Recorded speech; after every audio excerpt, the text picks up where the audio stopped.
দেখে শুনে জেনে বুঝে পরিকল্পিতভাবে জুলাই বিপ্লবীদের উপর হত্যাযজ্ঞ চালিয়েছে ক্ষমতাচ্যুত প্রধানমন্ত্রী শেখ হাসিনা।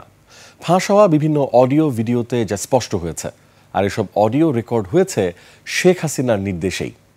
নিজের ফাঁদে এবার তিনি নিজেই আটকে গেছেন। বিস্তারিত জানাচ্ছেন আলী আহমেদ। আপনার প্রিয় কাপড়ের যত্নে এলো এনজাইম সমৃদ্ধ Arik silver wash detergent powder 500 গ্রাম মাত্র 70 টাকা। প্রিমার্ক।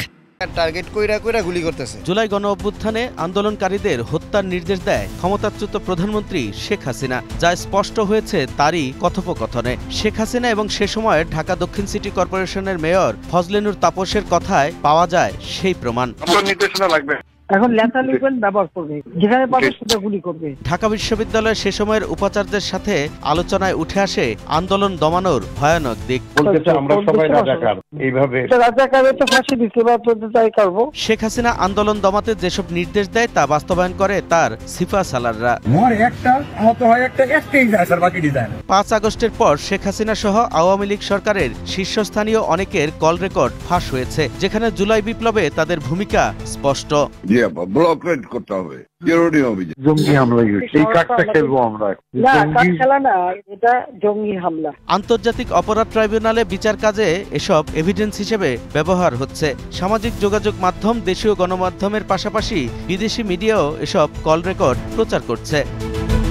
প্রশ্ন হচ্ছে, এসব কল রেকর্ড ফাঁস হলো কিভাবে? এসব কল রেকর্ড নিয়ে নিবিড়ভাবে কাজ করছেন তানভীর হাসান জোহা, আন্তর্জাতিক অপরাধ ট্রাইব্যুনালের প্রসিকিউটর এবং তথ্য প্রযুক্তি বিশেষজ্ঞ। মুঠোফোনে এই অপারেশনাল প্ল্যানগুলো রেকর্ড হচ্ছে, তারা নিজেরাও সাবেক প্রধানমন্ত্রীর কাছে সংশয় প্রকাশ করা সত্ত্বেও সাবেক প্রধানমন্ত্রী বলেছেন যে এতে কোনো সমস্যা নেই। কথা হয় প্রসিকিউটর গাজী এইচ.এম. তামিমের সাথেও। জানান, national telecommunication monitoring centre NTMC থেকে পেয়েছেন এসব কল রেকর্ড। 18 তারিখের ফোনটা রেকর্ড হয়েছে, তার মানে 18 তারিখে কিন্তু ইন্টারনেট বন্ধ করে দেওয়া হয়েছিল।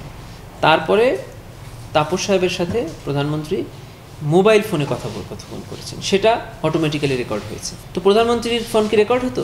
আসলে না, ওইখানে মূলত তাপস সাহেবের ফোন নাম্বারটা ইনসার্ট করা ছিল। তারা জানান, বাধ্যবাধকতা না থাকলেও কল রেকর্ডগুলো সিআইডিতে ফরেনসিক করা হয়েছে। ফরেনসিক করেছে বিদেশি গণমাধ্যমও, তবে মামলা চলমান থাকায় এ বিষয়ে বক্তব্য দেয়নি সিআইডি। যেন কোনো প্রশ্ন না থাকে, সকল প্রশ্নের ঊর্ধ্বে যেন আমরা মামলাটা প্রমাণ করতে পারি, সেজন্য আমরা ফরেনসিক করেই জমা দিয়েছি। বিশ্বের অন্যান্য কান্ট্রিতেও যদি এটা পুনর্নিরীক্ষা করা হয়, সন্দেহভাবে একই জিনিস প্রমাণিত হবে। প্রসিকিউশনের হাতে শেখ হাসিনা সহ তার দোসরদের আরও আমলনামা আছে জানিয়ে তারা বলেন, বিদেশি গোয়েন্দাদের ব্যবহার করা হয়েছে জুলাই আন্দোলন দমনে। সাবেক সেতুমন্ত্রী ওবায়দুল কাদের সহ আরও বেশ কয়েকজন তৎকালীন প্রভাবশালী নেতা বা মন্ত্রীর বিরুদ্ধে তদন্ত চলছে। সে বিশেষ সংস্থা নির্দেশিত আমরা পাণ্ডুলিপিগুলো, নির্দেশিকাগুলো জব্দ করেছি, যেটা সিআইডিতে ফরেনসিক আছে, তদন্তের স্বার্থে আমরা এইটুকু আপনাদেরকে বলতে পারছি। তারা জানান, একে একে প্রয়োজনীয় তথ্য উপস্থাপন করা হবে আদালতে। যার বিরুদ্ধে যে এভিডেন্সটা